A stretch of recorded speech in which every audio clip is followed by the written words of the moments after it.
सो guys, भले ही last week the rock concert देखकर आपको खुशी हो गई हो, मजा ही आ गया हो, नॉस्टैल्जिक फील आ गई हो, लेकिन बैक स्टेज में तो कुछ अलग ही सीन चल रहा है भैया। देखो WWE स्टार्स और बैक स्टेज में लोग इस चीज से नाराज ही हो गए हैं। लोगों का तो यहाँ तक कहना है कि एक तो रॉकी ने ज्यादा टाइम ले लिया अपने प्रोमो को प्रेजेंट करने के लिए, ऊपर से WWE डबल स्टैंडर्ड प्ले कर रही है द रॉक के साथ, क्योंकि जो वर्ड्स रॉक ने कहे एडल्ट वाले, वो वर्ड्स तो फॉक्स पर अलाउड ही नहीं थे दूसरे स्टार्स के लिए। तो WWE ने द रॉक को वो सब कहने के लिए अलाउ कैसे कर दिया, just because he is a big star. तो बस कुछ इसी के चलते द रॉक ने बहुत सारा क्रिटिसिज्म कलेक्ट कर लिया। बाकी देखो यार, WWE वही करते हैं जो उनके ब्रांड के लिए अच्छा है, और अगर रूल्स तोड़ने से उनका फायदा होता है तो WWE एक मिनट भी नहीं लगाती उस रूल्स को ब्रेक करने के लिए, फिर चाहे कुछ भी पे करना पड़ जाए। लेकिन आपका और हमारा रूल चेंज नहीं होना चाहिए, वो है इस वीडियो को एंड तक पूरा देखना। एंड नाउ आप देख रहे हैं रेसलमैनिक्स एंड सब्सक्राइब करना तो बनता है। वेल, मिस्टर केनी ओमेगा ने एक इंटरव्यू देते हुए WWE star 16 time world champion John Cena की तारीफों के पुली बांध दिए, जो कि वो डिजर्व भी करते हैं। देखो, अभी केनी ओमेगा ने इंटरव्यू देते हुए कहा कि जिस लेवल पर जॉन सीना ऑपरेट करते हैं उन्हें कुछ भी प्रूव करने की जरूरत नहीं है। He is simply the greatest of all time. Just देखो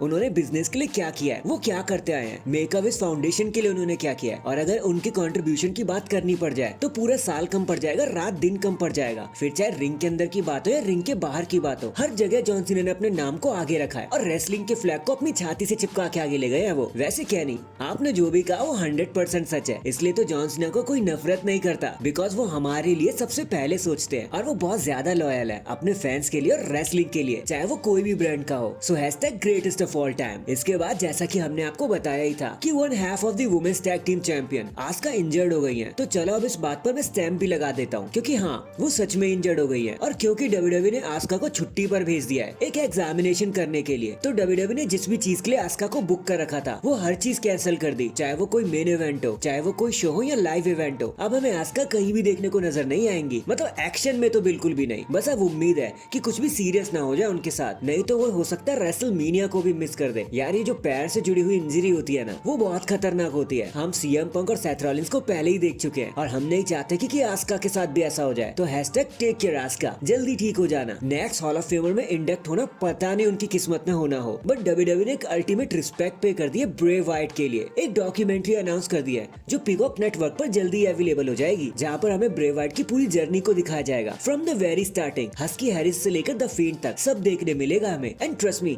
हम बहुत बहुत एक्साइटेड है इस चीज के लिए। जब भी ये चीज रिलीज होगी ना, तो हमारी सबसे पहली नजर होगी इस मच अवेटेड डॉक्यूमेंट्री पर। तो हैशटैग RIP ब्रे वाइट, आप हमेशा याद किए जाओगे। भले ही आपने हमें छोड़ दिया है, लेकिन हम आपको नहीं छोड़ने वाले। अब बस जल्दी से हमारे सामने आ जाओ डॉक्यूमेंट्री के रूप में। इन दी एंड अगर आपको लगता है कि रेसलमेनिया में बहुत से लेजेंड आपको देखने के लिए मिल सकते हैं, तो ट्रस्ट मी, आप बिल्कुल सही सोच रहे हो, क्योंकि WWE ने रेसलमेनिया एंड रेसलमेनिया वीकेंड के लिए बहुत सारी लेजेंड को पहले ही कॉल अप कर लिया है, ताकि रेसलमेनिया में 4 चांद लगाए जा सके, वो भी दोनों नाइट्स के लिए। देखो, कुछ नाम तो सामने भी आ गए हैं, जैसे the big red monster Kane, John Bradshaw Layfield JBL, Michelle McCool, Booker T, X Pac, और भी बहुत सारे लेजेंड्स हैं जो यहाँ पर एक्सपेक्ट किए जा रहे हैं। तो तैयार हो जाओ, क्योंकि the race is now on. So that is it guys, अभी के लिए तो बस इतना ही। आप मुझे बताना, द रॉक ने जो भी चीजें करी, क्या वो सही में उन्हें डबल स्टैंडर्ड बना देती है? कमेंट करके जरूर बताना। एंड चैनल पर नया है तो चैनल को जल्दी से लाइक एंड सब्सक्राइब कर दो। बाकी मैं मिलता हूँ आपसे किसी और अपडेट के साथ, तब तक के लिए अपना ख्याल रखें